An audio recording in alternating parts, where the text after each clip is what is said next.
Good evening. Well, I hope you had a wonderful Wednesday, that you have been considering and thinking about and walking out some of what you heard. In Fathering by Faith, let me get my sheet. I threw it down on the floor. From Sunday. Well, I had a wonderful time teaching on Sunday. I love this series, Fathered by Faith, because it absolutely transports me back to paying attention to some of the things that I have not been paying attention to. That kind of helps because they provided a way for God to prepare me for this day and for this season of my life. So I'm hoping to be able to bring you into a space, and both of us be in a space where we really recognize and understand the importance of walking and practicing this faith thing. So with that said, one of the things that I talked about on Sunday is when in Galatians, one of the scriptures in Galatians 3:21-23, when it talked about how they came into faith. I'm going to read it. It says, but the scriptures picture all mankind as sinners, shut up and imprisoned by sin, so that the inheritance of the blessing which was promised through faith in Jesus Christ, the Messiah, might be given, released, delivered, and committed to all those who believe, who adhere and trust and rely on him. Now, before faith came, we were perpetually guarded under the law. Before faith came, we were guarded under the law. And one of the things I talked about on Sunday is to paint a picture, was a picture of a father and a child, and parents, period. But I'm going to use a father and a child because our series is Fathered by Faith. And how when the child is young, we put a gate up. Fathers, mothers, parents, we put a gate up because we understand that this child really doesn't know that they can't do exactly what they see you do. Why? You can go up and down the stairs, your legs are longer. You understand something. And until that child understands at least to scoot down on their behinds, then you have to, and even then, you have to monitor that. And you put up a gate. And the law was like a gate. And I said this on Sunday that, no child, because sometimes you get grown or you grown in natural years, but not so much in spiritual years. And there's a whole lot of things that can be said in terms of what comes into your ears these days. But the bottom line is, it said this, it says, now before faith came. So before faith came, there had to be a guarding. He says, before faith came, we were perpetually guarded under the law. Now that law could not do all that God wanted it to do, but that law, like a gate, was better than nothing. And it was put there for a reason. It says this, for the faith that was destined to be revealed. It says we were perpetually guarded under the law, kept in custody, in preparation for the faith that was destined to be revealed. A couple of things I want you to pay attention to in that, and that is this faith, this thing that God is doing, it is destined to be revealed. Now, whether we recognize it or not, that's another story. But it will be revealed. This faith, and here again, it says this faith was destined to be revealed. What was that? To be disclosed, to be unveiled. And one of the things I shared on Sunday is this is why perseverance must finish its work for us to become mature enough to recognize what leads us to faith, what helps us get closer to faith, and what's been getting in our way.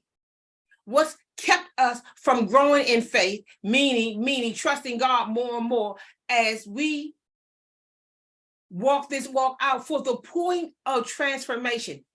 This is something we've been saying for some time now. Listen, if there's no transformation taking place, then it's just religion. It's just another system, another community, another club, whatever you want to call it. But in God's world, he said that the desire was that we bear fruit. And sometimes if you want to know if you gotten stale, it ain't about what other people are doing. It is, this is how you know, have you bore fruit? And I'm not talking about a bigger bank account. I'm not talking about more things. And you already know that, so I don't have to repeat that. So with all that said, here's some thoughts that I had as I begin this Father by Faith series on part 3. Father by faith will not be, being fathered by faith, it will not be without the miraculous, the real, or the organic. Those things are going to happen. What I mean by that is this. When God sent people out to do and to be, Jesus sent out gifts, gifts to men, or when apostles came out, there were things that followed them for a reason. Now, okay, they're counterfeit gifts, they're counterfeit miracles, they're counterfeit things. But if you stay focused and you continue to be God focused, with God centered, and spirit led and God fearing, you'll be able to at some point recognize something. But God fearing is a real place to be. God centered is a real place to be. Spirit led is absolutely necessary. His was such a blessing. And I pray that in this lifetime, many of us experience this as our reality. But do you know that every time you say yes to God, you automatically say no to your ego? Every time you say yes to the truth, you automatically say no to the lie. See, the work isn't as difficult, because with the way the Bible says is this: if you keep in step with the Spirit, you will not gratify the desires of the flesh. It's automatic. So sometimes we're fighting this and we're fighting that. God said, listen, this is why you talented. If you allow yourself to be led by the Spirit and keep in step, you will not gratify the workings of the sinful nature of the old man. And the whole goal is that, as we said before, that we a couple of weeks ago on the series, The Real You, that we would get to the place where we will understand who we really are. And what I mean by that is who we are not. You know, somewhere along the line, the voice in our head, the things in our past, that's how we find our identity. Remember that part? For those who find their identity, that's what we read in the old nature, will set your mind on our old nature. And so when I keep trying to figure out who I am based on what happened to me, what happened in front of me, what happened around me, versus what God says, what versus the world of faith, the unseen, the invisible, the essence. How do you get to that?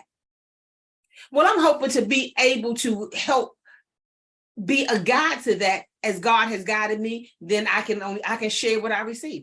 What the Bible tells us, we love because He first loved us. So things will happen to you, and we read that on Wednesday too, Sunday too. There are things that you go through. Why? Because once you have gone through them and you have overcome, you can encourage someone else. I also mentioned this on Sunday. Don't mistake your story for your testimony. Your story is what happened to you. Your testimony is how God happened to you, how God interceded for you. It's how you overcame. Now that's your testimony. The devil got a story. The adversary has a story. Everyone has a story. But the authority that is in the testimony, according to a Revelation, said they overcame that adversary by the blood of the Lamb, the word of their testimony, not your story. You know what a testimony is? A witness, the word of your experience. I am a witness to certain deliverance. You can't talk me out of it. I know what happened to me. I know that I was in some low place. I know that I prayed. I know that I asked. And I know that those prayers came into my space. I can't tell you when I asked, but I can tell you that I did. And I can tell you at some point, the prayer was answered. And in that answer prayer, I was reminded, oh yeah, Jill, you know, this is something that you really did, you prayed about. And this is why perseverance has to finish its work, meaning your waiting and my waiting, we have to wait it out. I think we read a scripture on that. I don't know if I have it before me, but it said, and I believe it was it Corinthians or Galatians? Let me see real quick. Corinthians. Okay,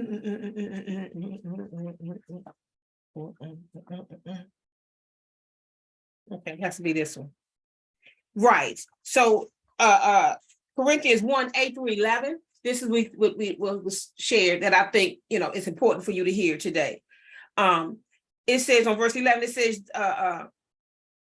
it starts off to say in 10, he rescued us from such deadly peril, and he will rescue us again. The one in whom we have placed our hope will indeed continue to rescue us. And you must add your help by praying for us. For the more people there are praying, this is a complete Jewish Bible, the more people there will be to give thanks when their prayer for us is answered. See, when you bail out, when you stop because maybe it didn't come fast enough, soon enough, other things happened in your space along the way. But once you dip out, what you don't get is that experience. And that experience, that perseverance that produces experience, and that experience produces hope. And it says the hope of God does not disappoint. Now, to some people, this is a hallelujah moment. To some other people, this is a moment of regret or a moment of, I don't know what that's like. Well, you got to hang in there. You got to hang in there so that you, in the time of preparation or in the time of crisis, you will have something to hold on to. So here's what else I wrote. A father prepares you for the future. See, if I don't see all the things that I have gone through, if I don't go all the way through, I don't get to see how God was preparing me for the future. There are things that you go through prior to, you know, here we go again. No, this is God preparing you for the future. What future? That future that comes when the crisis comes, and it will happen. When a hard time comes, when the moment comes, when it feels tough and unbearable, that time will come. And a father prepares you for life, for the future. Now, as a physical, a natural father, nope, you can't predict the future, but you have some indication of some things that can happen in life because they happen to you. And if you model them well enough, naturally, organically, things will happen. So right now, let's go to slide 1. I'm going to tell the story of Abraham here.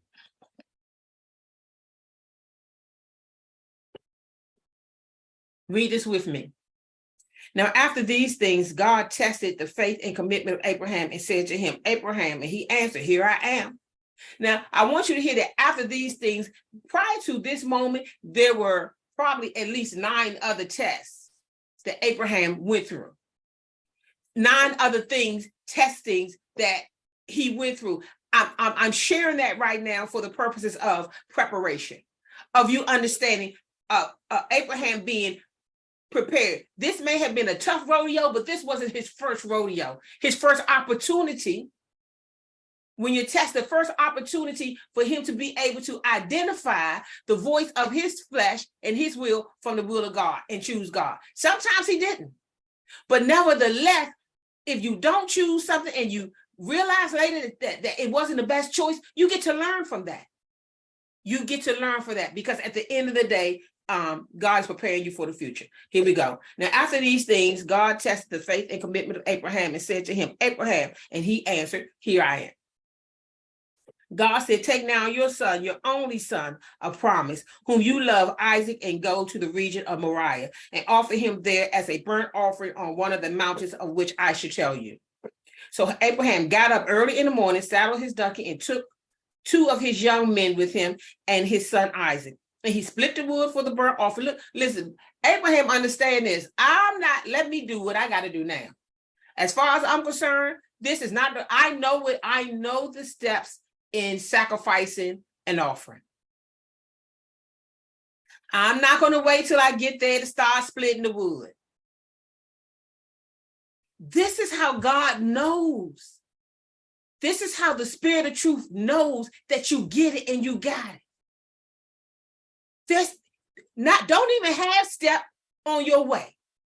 Everything matters in terms of how you get off course and how we can get off course when we do not follow the truth and we deviate from that truth. Remember I said the other day, and you already know this, a little bit of leaven, that's all it takes. A little bit of leaven. And before you know it, one compromise, one accommodation can lead to a derailment. It doesn't have to, because some of us can catch it in time, but some people don't. Let's go back. Here we go. Verse 3. So Abraham got up early in the morning. Look at all that. Abraham said, okay, God, you calling, I'm listening. He got up early in the morning, saddled his donkey. What if he was afraid? He just heard, take now your son, your only son of promise, who you love, Isaac, and go to this thing and offer him there as a burnt offering. Right then and there, I have to ask myself, would I have gotten up early in the morning?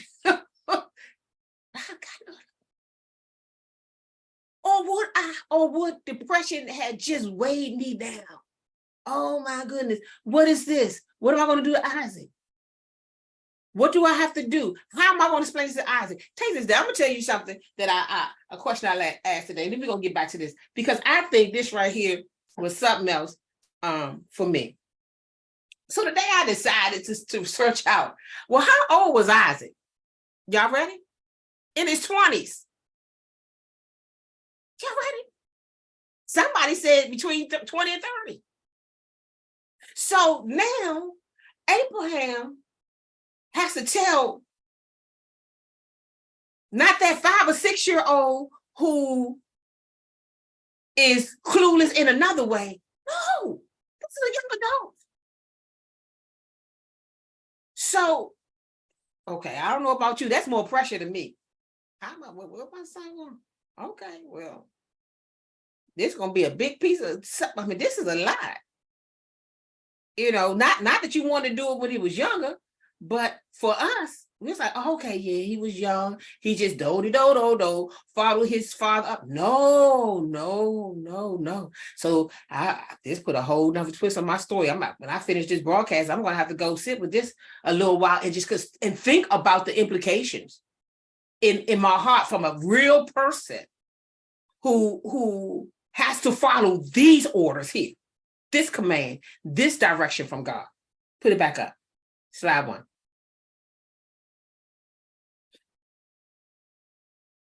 Here we go. So Abraham got up early in the morning, saddled his donkey, and took 2 of his young men with him and his son Isaac. And he split the wood for the burnt offering. And then he got up and went to the place of which God had told him. On the 3rd day of travel, Abraham looked up and saw the place in the distance. Abraham said to his servants, settle down and stay here with the donkey. The young man, see, and I will go up. How many of us don't overlook the young man? The young man, I don't know, I mean, maybe you didn't, but I sure did. The young man and I will go over there and worship God, and we will come back to you. Listen, that Abraham was a bad somebody, wasn't he? Now, he's not going to think like that, because if he said that, that would be ego. That's not the best thing to say. I'll just say this, brave. I'm not going to call him bad, because that's ego. Oh, that was some brave somebody. That's a trust in somebody. He said, he having all kinds of conversations. Just imagine this. You're doing all of this. You got some thoughts in your head. You're telling somebody, stay right here. You gotta talk to them from not what they see, not even what you see, but what you know somewhere inside you. Because remember, this is not Abraham's first testing. So there is a a relationship with God coming through and showing him certain things. So he saddled his donkey and took 2 of his young men with him and his son Isaac, and he split the wood and the burnt offering. Then he got up and went to the place of God where God had told him. On the 3rd day, now it's 3 days. Okay, everybody make Abraham human. On the 3rd day, wait a minute, God, let me get this over with. I got to go to sleep another day and wake up. You ever had one of those situations in your life and you went to sleep and when you woke up, it was as bad as it was or as scary as it was, and you just said, I wish this was just a dream. Because at some point in your life, you had one of them dreams where you was fighting something and it was biting you so much in your dream that you fell bit. The other day, I fell asleep in my recliner and I don't know what I was dreaming, but I kicked the mess out of a table. I don't remember the actual dream, but I know I was trying to kick something in a dream. And in real life, in my real, this world here, I was kicking the table. You ever been that kind of involved in your whole entire movie where in your sleep you kicking? No.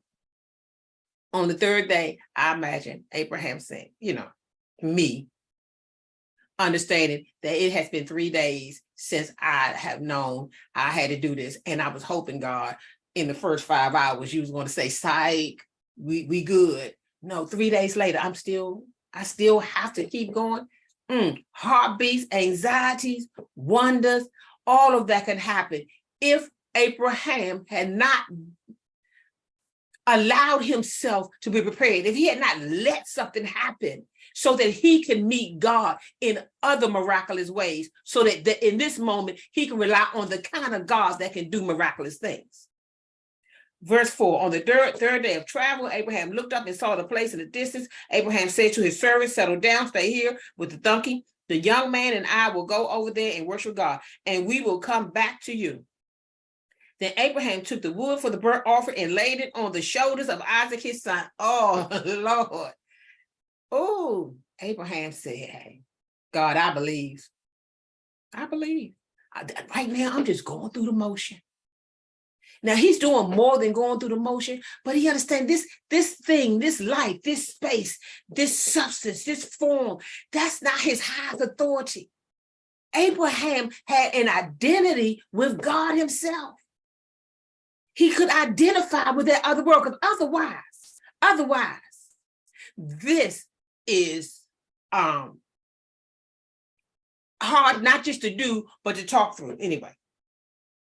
And so, listen, verse 6, that Abraham took the wood for the burnt offering and laid it on the shoulders of Isaac, his son, and he took the fire pot in his own hand and the sacrificial knife, and the 2 of them walked on together. Now, see, the 2 of them walking on together meant one thing yesterday. Today, it means something because Isaac was 20 plus. Take this down. See, yeah, take this down. Just imagine. So I don't know at this age, what Abraham had done in his life where Isaac was trusting his physical father. Isaac went up, listen, they walked together. Then it says, put it back up.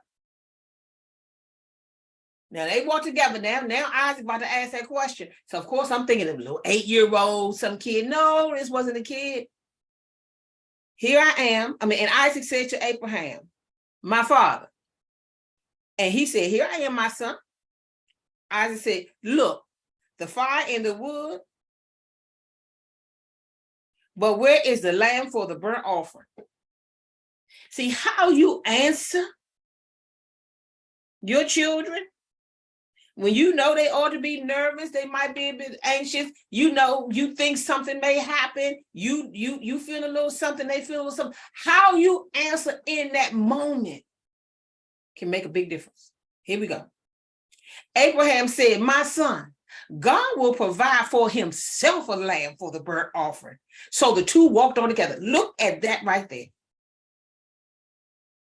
How did he take that down? Listen, at this point, Abraham understand, I got to go through with this.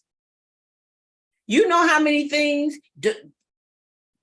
just think about how many things we said to folks, because we was in these kind of moments, especially parents. Abraham said, my son, God will provide for himself. See, when I read that, I remember years ago, something came out of my mouth, and I'm telling you, I was talking to Bishop Perrin about something, and it just came out of my mouth when we were on Central Avenue, meeting with Bishop Perrin, and I was a part of the ministry. And he said something, and it just flew out of my mouth. We can't beat God's giving. And that followed me for quite some time, because it just, I mean, like I've read it, or he taught it, or he preached it. It just came out. So we can't beat God's giving. And I wasn't saying it to him like he said something, I was rebuking him. No, it was none of that. It was none of that. Maybe he was telling me about doing something, or maybe I did something. I don't remember. I just knew I won't be able to beat God's giving. And the point of me saying that was this right here. The point of me saying that, when I say this right here, it was, at the end of the day, you ain't going to outdo God. And it's important to know that, because there's going to be a time in your life where those voices are going to happen, and you're going, all I did, and all I this, and all I that. Remember, Peter said, when Jesus said something, and Peter said, well, how about us? We gave up everything. And Jesus said, for everybody who gave up houses, family, this, that, and the other, he said, in the next world, you get 2 more. You get double that. And sometimes we think, I don't do it anymore. Okay, well, do I want that in heaven? He didn't know. No. How can we see that? Listen, we're being transformed. We're dealing with a new heaven and a new earth situation. God gets to say, for some people, because some people go before you, they pay the price. Let's talk about those who came before us. Let's talk about the Martins and the Malcolms. Let's talk about those people who only live to under their third, didn't make it to the age 40, because they answered the call. We live longer naturally, because they lost their lives standing for something that opened doors, opened minds, woke folks up, brought in a level of consciousness.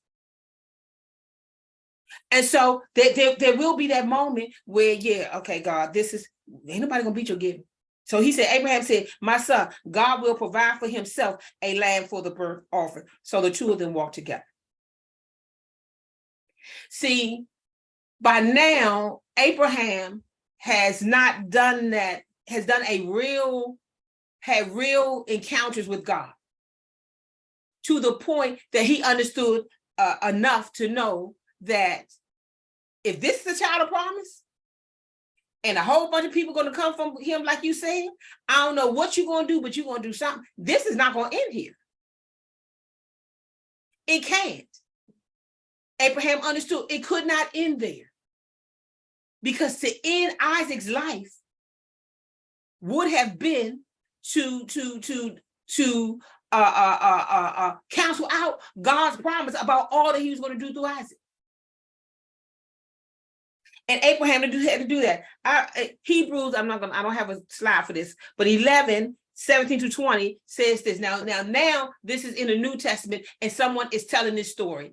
The writer of the book, the letter of Hebrews to the Hebrews, and he says this: by faith, Abraham, when he was put to the test, while the testing of his faith was still in progress, had already brought Isaac for an offering.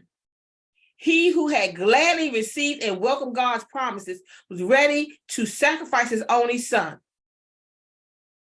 of whom it was said, through Isaac shall your descendants be reckoned. For he reasoned that God was able to raise him up even from among the dead. Indeed, in that sense, Isaac was figuratively dead, and he did receive him back from the dead. And then verse 20 says this: with eyes of faith, Isaac, looking far into the future, invoked blessing upon Jacob and Esau. Now, that was Hebrews 11:17-20. What do I want to see? Want you to see? Now, this is later. This is somebody who's telling a part of the story their way about Isaac's journey. And it said, with eyes of faith. Where do you think Isaac got those eyes from? He saw, he watched, he walked with his father. Okay, he was 20-something. And with eyes of faith, looking far to the future. How did Isaac get eyes? Because to look into the future, because he was fathered by faith in the natural sense. His father was fathered by faith in terms of who God is, in terms of Yahweh, and then that person was a witness to his. He wasn't just a witness. He went along for the biggest test. I'm gonna call it the biggest test for Abraham, but definitely the last one. After that, Abraham lived the rest of his life. He said, "That's it, Abraham. Let me tell you. After that, listen, you did it. You did it. You get it. You did it. You get it." But who was with him while he was doing this? This is why father by faith is so important. This is why God comes in and does things to us and then through us, so that you will be a witness. Otherwise, you're just going to tell your story. But your story makes it's effective in the kingdom way when within your situation, just like Isaac and Abraham, you are a witness to the miraculous power of God. And this is not one of them miracles that, people just create their own story for the sake of something fascinating, fantastic, and shocking. Now, I shouldn't say that, but I can't think of that term I'm looking for. Somebody leave that alone. But listen here. Abraham reasoned that God was able to raise Isaac from the dead. That would have been Hebrews 11, verse 19. And by verse 20, it says, and with eyes of faith, Isaac looked far to the future and invoked blessings on Jacob and Esau. Looking far into the future. Where did he get that from? He was fathered by faith. He was fathered by faith. Let's go to the slide 2.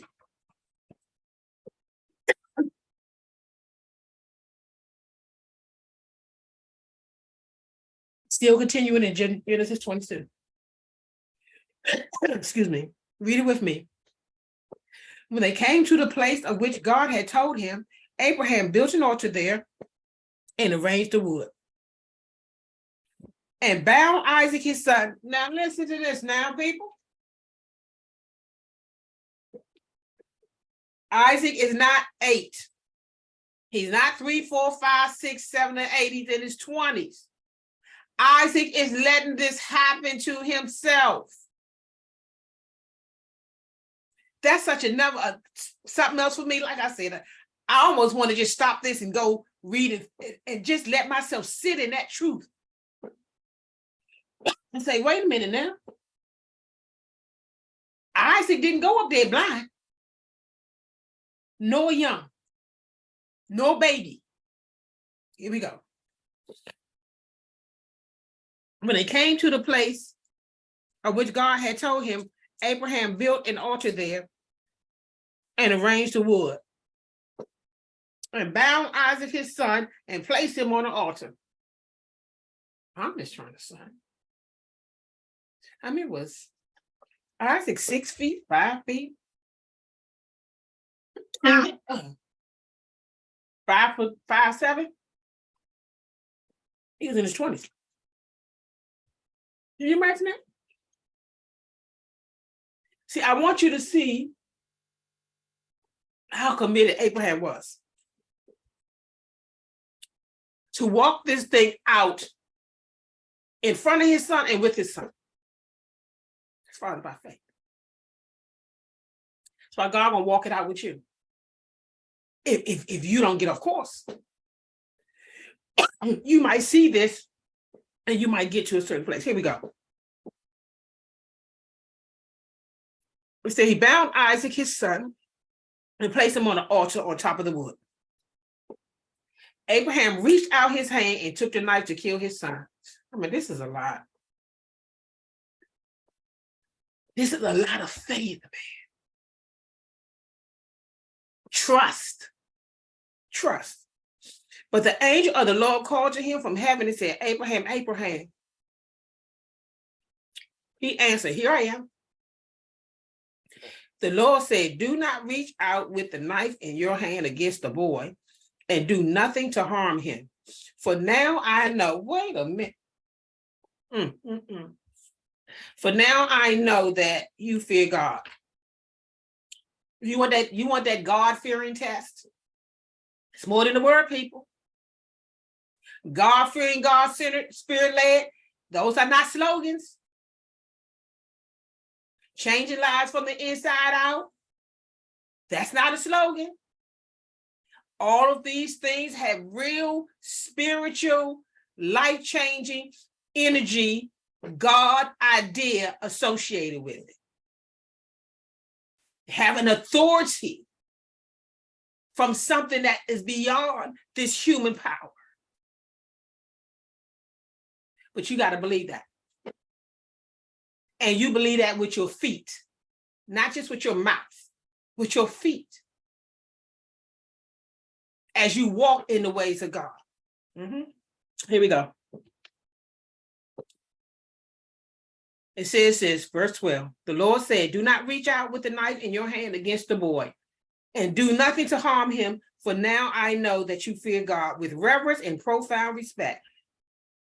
Since you have not withheld from me your son, your only son of promise. Then Abraham looked up and glanced around, and behold, behind him was a ram caught in a thicket by his horns. And Abraham went and took the ram and offered it up for a burnt offering instead of his son. So Abraham named that place, the Lord will provide. See, I want to get to that. And to this day, on the mountain of the Lord, it will be seen and provided. We sing that song, Jehovah Jireh, my provider. You can take that down.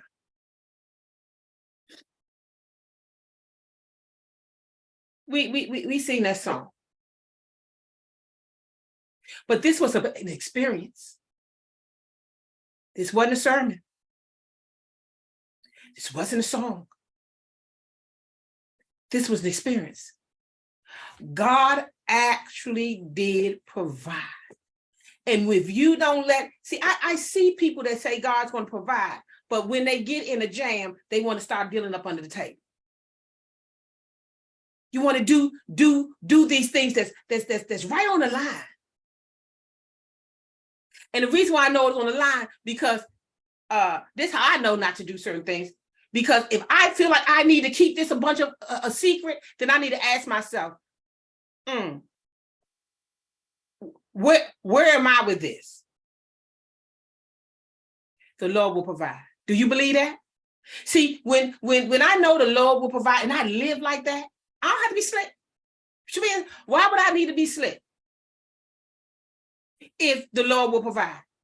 See, everyone, this has to become more than a song and a sermon.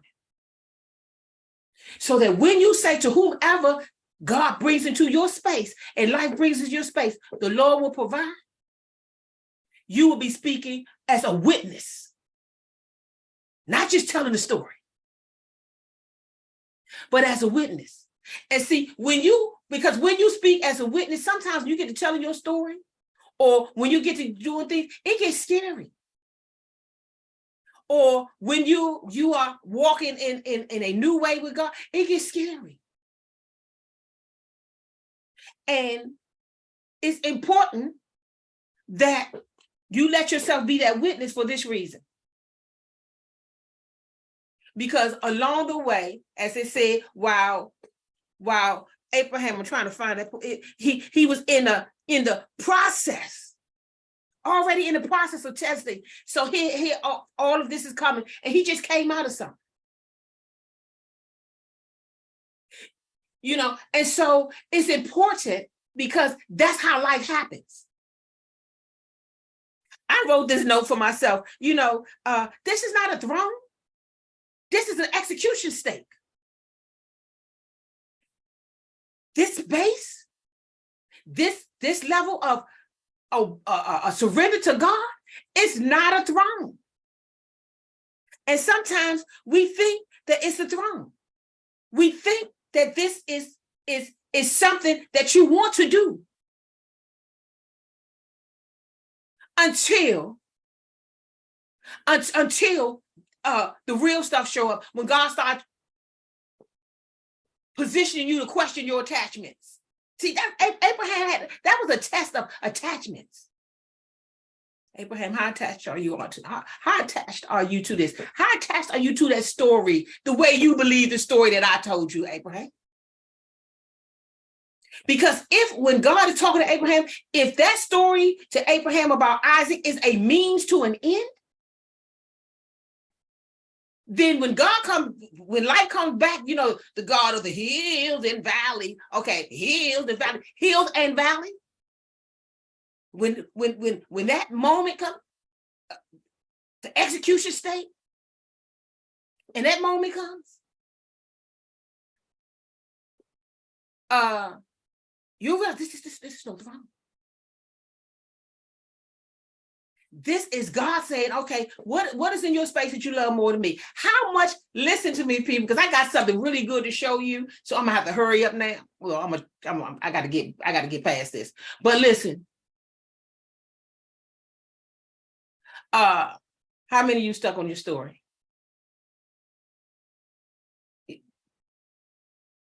How many of you stuck on the story? God is not going to show you, let me go do anything beyond this, that, and the other. How many of you stuck on that story? I mean, Jesus knew that he was all of what he was, but guess what? He had to interpret that story through what was important to God, not what was important to him. And that's very, very, very important. Listen, I got a video to show. I may not show it. I have to sing. Oh, it's going to be so good. I'm going to show it, and then I'm going to leave this alone. Listen, my point is this to you. I got some more to say, but I'm not going to do it. Listen, God will prepare you. These tests that you have, these things that you have, this moment of, like Abraham, to be fathered by faith, your attachments have to be, the light has to shine on that. You have to go into the place of trust, but it's nothing like letting God provide something for you. So with that said, I want to show my video now, and then I'll come back when it's done. All right, so this is Jill. Abu. This is Abu. Will. Okay, so in some kind of way, it's strange for me because I feel like out of nowhere, God sent two sons my way. I really do. That's how both of you all act these days. You know you do. Kind of came to my space a certain way, right? I love you for it. And I'm telling you, there are no words for what Abu means to us, because he came in our lives at a very, very vulnerable time. And no one else could do for Deron what you do, because Deron couldn't allow anybody else to do for Deron. So this is a great moment, and I'll tell you two things that both of you all don't know. I think it came from on high. So Will, when you was talking to the people about my septic tank and kind of covering that stuff, so when I spoke to them, or when I went to something, it says he said his mom. Okay, so I kind of set back with that one. And then one day when you, myself, and Deron was just shooting the breeze, and he started just talking about where he is in his new norm. And I think I like to say maybe he was feeling a little uncomfortable as a man talking about it. And that's when Abu said to Deron, this is a son to a father. And so by that time, I rolled down the street, ran my errands, cried 5 different times. all day long. Call my friend. I've been crying all day, but it's just things that nobody knows about Yes. that crosses over into something, especially when you're a person who for so long you were to people something else. But Will is here and Abu is here, and we wanted to just kind of talk to each other and then share it. One of the things that happened in this situation with Abu, I told you all that, or some people, that December 28th, I wrote in my journal what I needed. I just read something and I said, I'm going to practice this. I have to do something different with this energy. It's trapped. I have to let the old energy out, get some new energy in. But I had to write it out because I had to search for, is there anything I need to let go? Is there anything I'm holding on to? And some old energy from some disappointments. I'm going to say it that way. Okay. And I had to be true about it, write about it, and not without blaming. No blame. Just strictly just facts. And after I did a brain dump and a heart dump in my own journal, I said, God, I asked a question. So what would someone else do? They would just find someone else. Okay. And then I prayed, God, this is what I need. I need an assistant. We don't have an assistant right now. This is what we need. And here's my preference.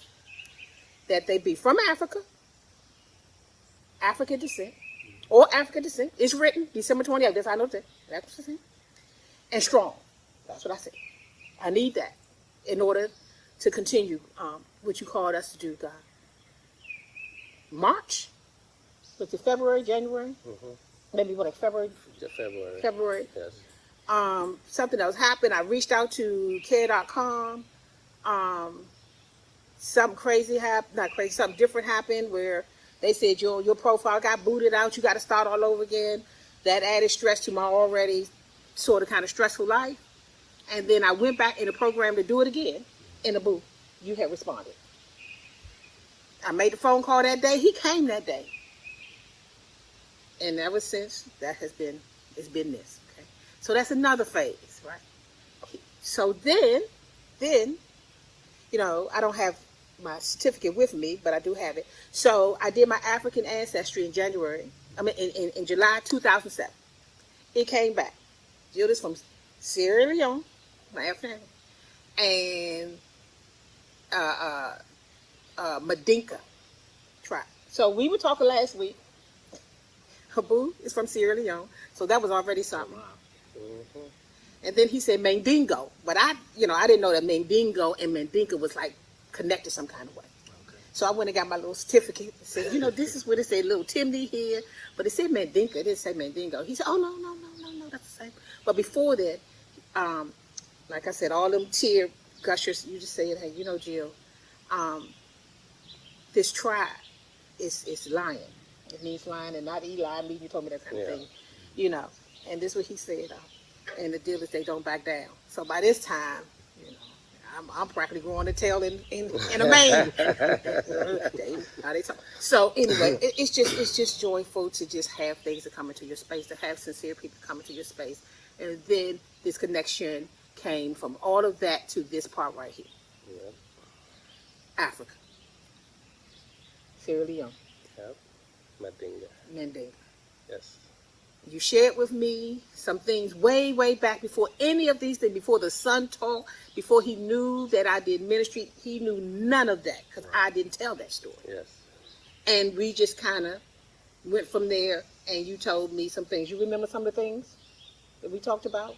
Starting about kind of what you was going through and how you help and what you do. Yeah, about African people, my people back home, how I gather stuff and ship to them back home.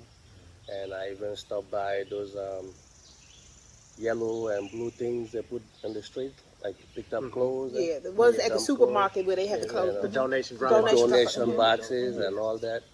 So we talked about all that and how people back home are really suffering, need help, and I didn't know nothing about. They have a program about feeding people every month or every week, it was just I'm here to do my caregiving job. Right. That's what I was here for. But from caregiving job, eh, it opens up to everything else. Yeah. And the Theo wheel that was something, because by this time I have all kinds of things, storages, Right. Yes. sheds, Yeah. big buildings closing, stuff coming here. I got big sea containers and all of these things. And the hardest part is I was like, I don't know, I just can't just get this stuff away this way. Right. How do I get rid of it? I don't want to keep trying to sell stuff. I tried all of that. And some things you just don't take to Goodwill, Yep. and because of the wrong clouds, um, desire to save the earth, or to make sure we don't go to what we call it, be ready. Be ready. That means we had certain kinds of things Yeah. that made very good sense to this connection, Yeah. And so I have Will here because I want to do a program. I want to do a program. The accountability is here because, of course, I have to have someone who can have those conversations. Two men keeping each other accountable. I can be right here in the middle on the side. It doesn't matter. I've done this thing enough Right. to know the importance of accountability. Okay. And I think the one of the great things, you all, is that all of what I'm talking about doing, Abu was already doing. When I'm talking about what am I going to do with all his stuff, he said, that's when you told me about the program. Yes. Yes. And about, the all the art supplies Deron had. He was in anywhere he lived and everywhere he went, he had, if he didn't have the stuff with him, he went and bought more to be able to do what he had to do. So I had tons of things, and the thing that I had to keep repeating for, or had a change of mind for, because I kept thinking that something was no good. Yep. And you told me something about a flip-flop the other day. Yeah. What was that? Yeah. So, like a common as a flip flop here for you, you have a bunch of stuff in your closet. Somebody in Africa could stay for like a whole year, just have just one flip flop, Oh wow. and they will keep on patching it, sewing it until they can't use it anymore. Even a pair of shoes, Right. somebody, the whole closet, well, we don't have a closet, but the whole suitcase Right. is just a pair of shoes, one flip flop, and one top. And sometimes people even goes to the river and take a shower and wash their clothes first and put it outside in the sun while it's drying, and they're taking a shower in the river. So by the time they finish, the clothes is dry, so they're able to put it back on and go home. Which means it's the same set of clothes, Right. and Yes. not a change of clothes. No. Right. But you have No. to do all that back to back. And Yeah. so, like I said, I was just very interested. And one of the things that we decided to do, Will, is to do it similar to Kids Eat Free. Everything goes through a school. Feeding kids. How do we know what kids is, excuse me, that we're dealing with? Because we're going to sponsor 2 schools. You've been a part of this ministry. What do you think about that? Well, I think, knowing this ministry's DNA, which is to take care of people, I think it's a great opportunity, and I think it can be a great partnership, especially when you talk about children. Right. 'Cause That was you was the children church person. Yeah, my heart for kids is, Yeah. it's beyond me, Mhm.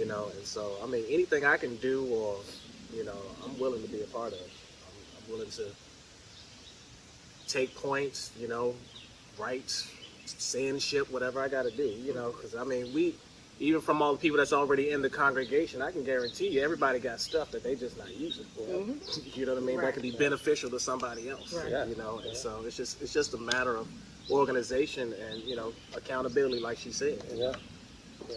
Just making moves, make it happen. And just like when I first started working here, all this place was packed. Yeah. All this was packed, the garage, the basement, Yeah. and I think I worked more than 2 months just taking stuff. Right. Just take and take and take and So take. you were able to send the stuff back home? Not yet, Not but yet? by the ending of this June or Mhm. first week of July, I'm gonna prepare to send it. So I got a storage where I put everything. Mm-hmm. Man, I'm telling my people, I say, guess what? God sent everything we need, things that we don't even ask for, Right. you know, things that we not even, we want it, Right. but there's no money, like the solar panels. panels. We got solar panels. We got a bunch of clothes, bunch of shoes, I mean, furnitures, books, books that you think you're going to trash. No, it's very, very important for us. Pen, pencils, you know, even Mr. Cloud, some of the artist things that he was using to draw, the painting stuff. Right. Man, I take everything. Good. You should see my garage. I It's believe full. you. Oh, and some puppets. And certain puppets. Yes. Okay. Yes. Okay. Yes. You know, and so I'm just thankful, and one of the reasons why I just wanted to make sure I recorded this because when we talked about it, the goal is to start with these schools in this particular area. You already have family there. His mother's a pastor. That was the first connection. Yes. Before I even knew about all this stuff. That was the first connection. We stepped in and said, hey, this is what I'm able to do. Let us do a website for you. You know, those are things we can easily do Yes. for her in that ministry. They're building a ministry, so the solar panels definitely help in Africa. Yes. Because of course, you know, our country, you know, we're developed. Some of these spaces are not developed. So electricity and those kind of things, you know, they're not as accessible. No. As Very big issue. yeah, Yeah. as what we have here. And so I'm just hoping that this will make you all excited as it made me to go and adopt these two schools. The program is going to be a bit different than Kids Eat Free because in this place, we with Kids Eat Free, you do backpack program and you do weekend food because the school already provides breakfast and lunch. Okay. Well, that's here, but there we will provide the breakfast and lunch and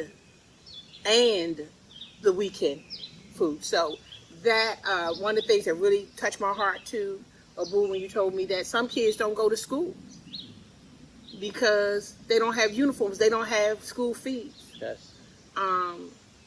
You know, they don't have school supplies. I probably have been humbled in a different kind of way because I'm saying, God, we have a lot here. Yes. And I tell you what did, there was a pen, and it looked like a magic marker or a Sharpie, and it looked like maybe a car ran over it. It was a little bit. It wrote, but it was bent. So I threw it, Now listen, we're in a space where I'm saying, what do you need? He's telling me. I threw it in the trash, and something just told me, ask the question, Jill, because you're not asking the question. I picked up the Sharpie. I said, is this something you would take? He said, absolutely. I think I stepped to the side and said, God forgive me. I still don't get it. Right. That's how privileged and somewhat entitled we all are. Because I decided that it was trash. It wasn't dried out.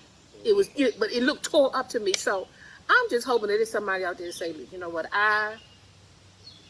if the earth is God's footstool, then your church how big is your church on the earth? It's so small. If this is God's footstool, then right now, you know what we are? We're in God's house right now because we're outside. Now this is God's house. Yeah. This is true. Yeah. Okay, let's say this. All of that is God's house beyond this, because according to scripture, with someone else's expression of how big God is, said this, and the earth is your footstool. You want me to go inside and get you a footstool? That's so not a major part of the house. Yes. Yes. You know, so we got to get bigger than this, than some walls. It was never meant to be that way. No. So No. I'm just hoping that something else could happen. You have something? Yeah, yes. And well, I'm telling you, when we talked about food and helping, and I see the reality, how much she's really willing to help back home. We was at her office. I was telling her about how kids don't go to school because of school fees, uniforms, even food. We don't even have food for the day. And they're willing to do all that. I mean, I was trying to hold back my tears, but, you know, after I was just like, let me just hurry up and leave this office so I can cry my cry.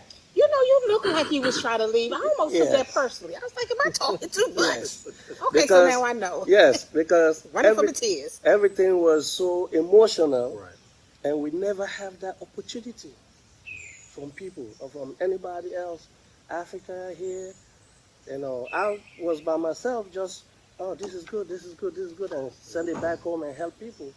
And now hearing somebody willing to do it, to help, I mean, that was something else in my life that day. I think that was the main reason or the purpose why God brought me to this place. You know, it's beyond imagination for me to know, because myself, I'm a victim of what is happening back home. Right. It's not like I had a good life here, but I'm trying to help back home. I've lived the life they're living. I've lived back home with no shoes. I'll go to school with bare feet, no shoes, one uniform, one pants, one top, and I wash it every day. No food.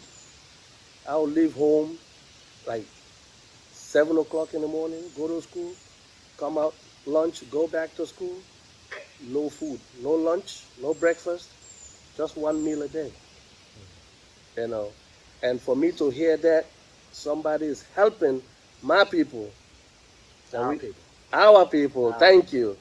I'm even from the tribe. Can you believe? Yes, Y'all knew I was Madika though, didn't you? yes. You knew, you just didn't understand it this way. But anyway, go ahead. She touched me a lot. You know, her and the husband. I mean, I do stuff here. I've been in this field for over 10 years. I've never come to work, boom, boom, boom, and I'm gone.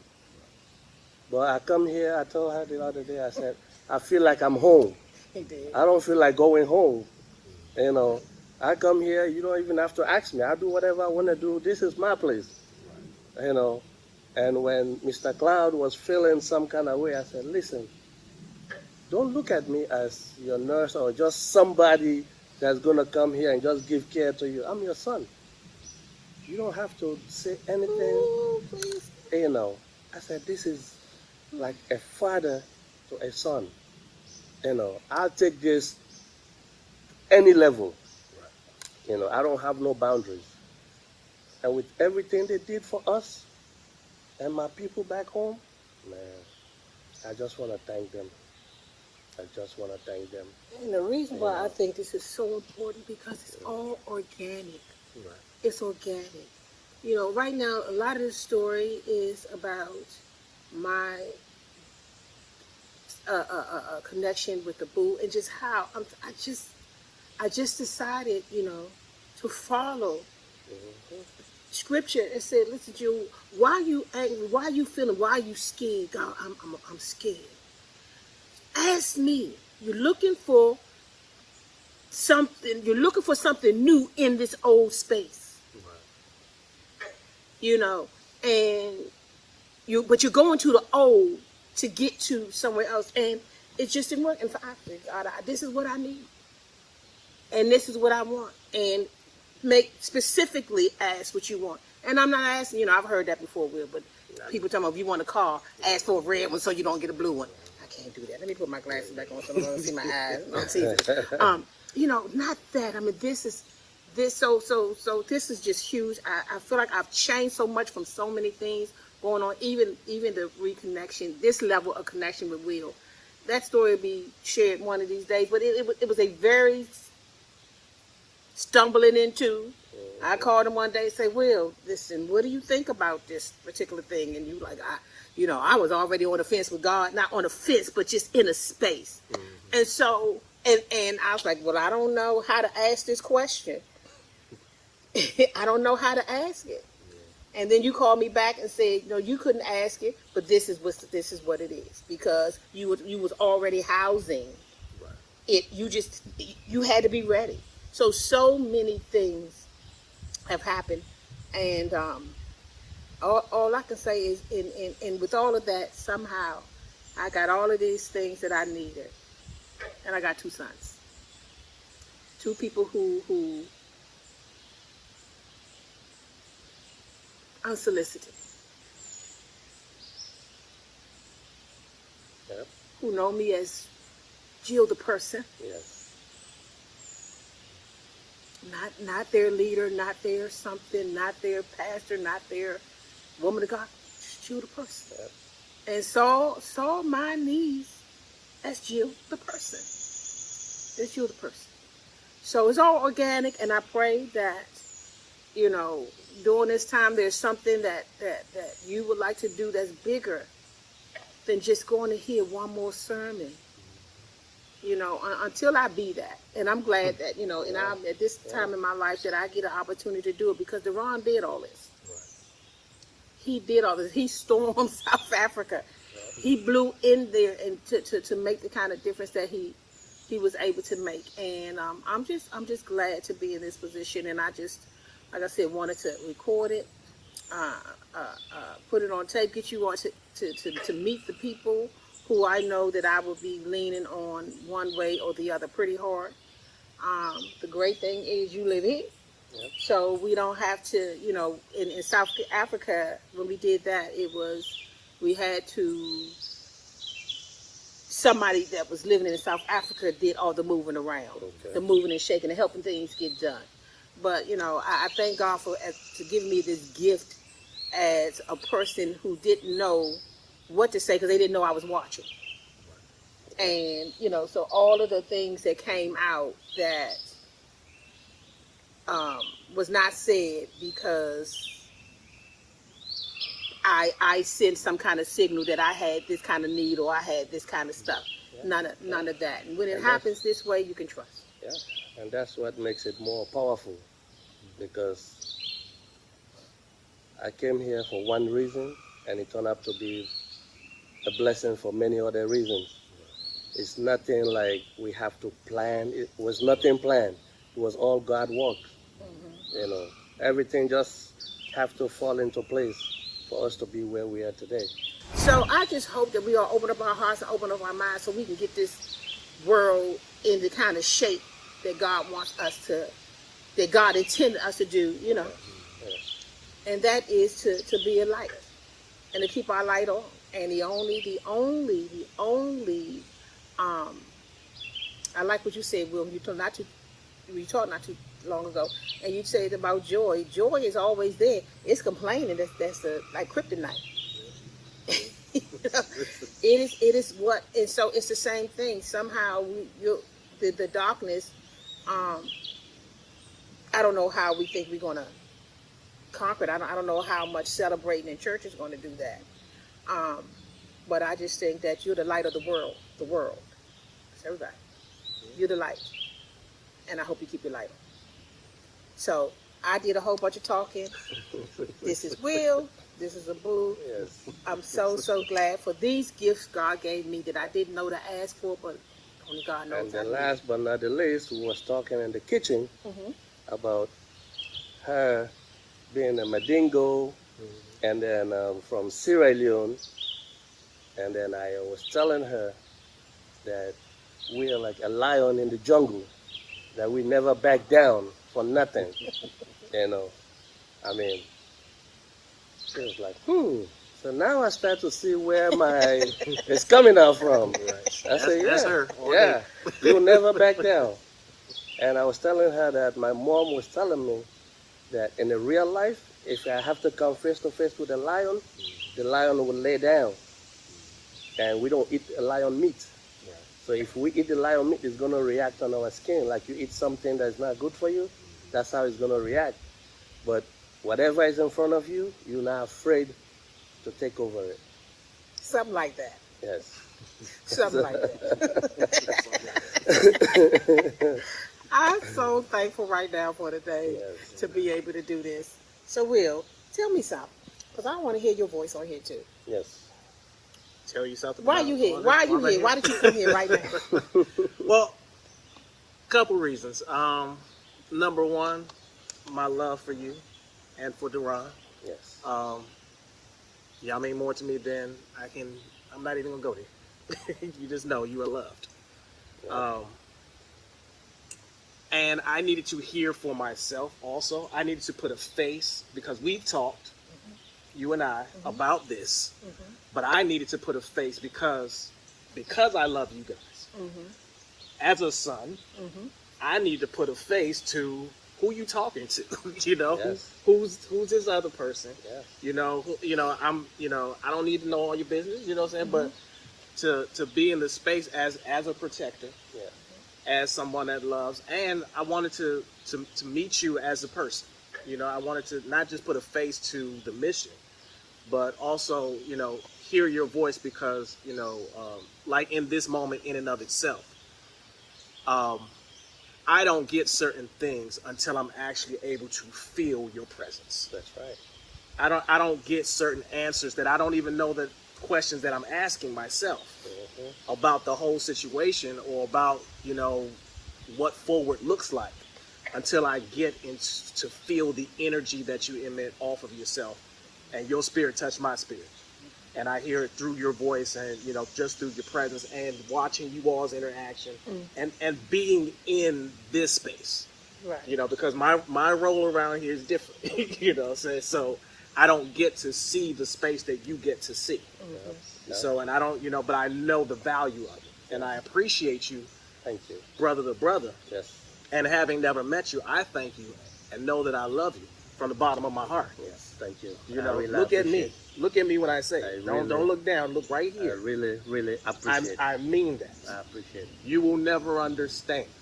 And I don't have to know anything about you except what I see when I look at your spirit. Thank you. But I appreciate thank that. you. Thank you. I know you were hired, but you're doing far more than what you were hired to do. And I thank God for your presence here, because as a son, in spirit, or whatever you want to call it, because my life is set up like it is, I have the heart to do whatever she would ask me to, whatever he would ask me to do. Oh yes. But because my life ain't set up where I can do everything, it's a blessing to me to know that God will put somebody in the space to do what my heart would be willing to do if I had to. Yes. And so I thank God for that. And so I'm becoming very excited with it. And I look forward to seeing what this unfolds to be. Because the beginning of a thing is always really unknown. Yes. And so I look forward to taking the first, second, third, fourth, fifth step, and just seeing what God does. Because, I'm not going to try to figure it out. I'm just going to go ahead and just ride it on out and see what happens. Yeah. Yeah. So, I appreciate you. I love you both. Thank you very much, and I really appreciate to be in this family. I told my wife, I said, I have another family. I said, one day we're gonna go and visit. You're gonna see my mom and my dad.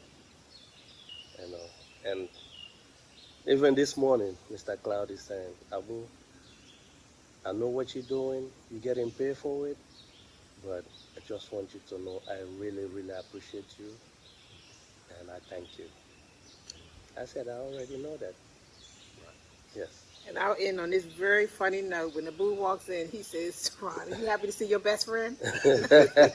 And Ron, and how you feel today? I was okay until you came. So that's that playfulness. Yes. We all laugh. So like I said, I'm thankful. Yes. And I hope anybody who is just waiting on, just maybe not realizing that God is so much bigger than what and just let something happen to you.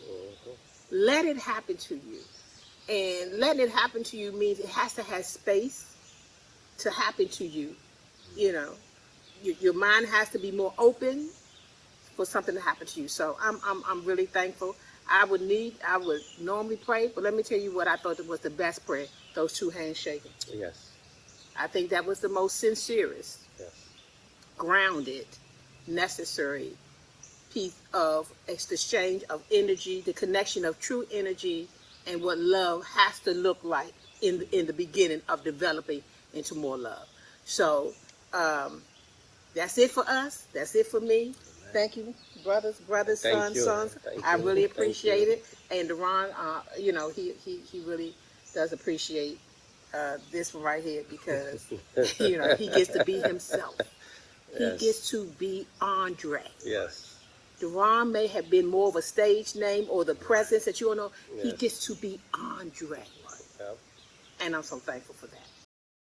Well, that was an opportunity, hopefully, for you all to see, as I said in the beginning, when you're fathered by faith, being fathered by faith will not be without the miraculous, the real, and the organic. Let something happen to you. Trust God with your life so that you can come back and tell the story. And what was that story? This is the last thing I'll say, and I had it on my paper. It was slide 4. This is where we'll end, slide 4. Read this with me. For brothers, we want you to know about the trials that we have undergone in the province of Asia. The burden laid on us was so far beyond what we could bear that we even despaired of living through it. Oh, it was hard. When you're fathered by faith, you do it in the midst of it. You do it with those people. Why? And the scripture tell you. Verse 9, in our hearts, we felt we were under sentence of death. However, this was to get us to rely on ourselves, to not rely on ourselves, but on God who raises the dead.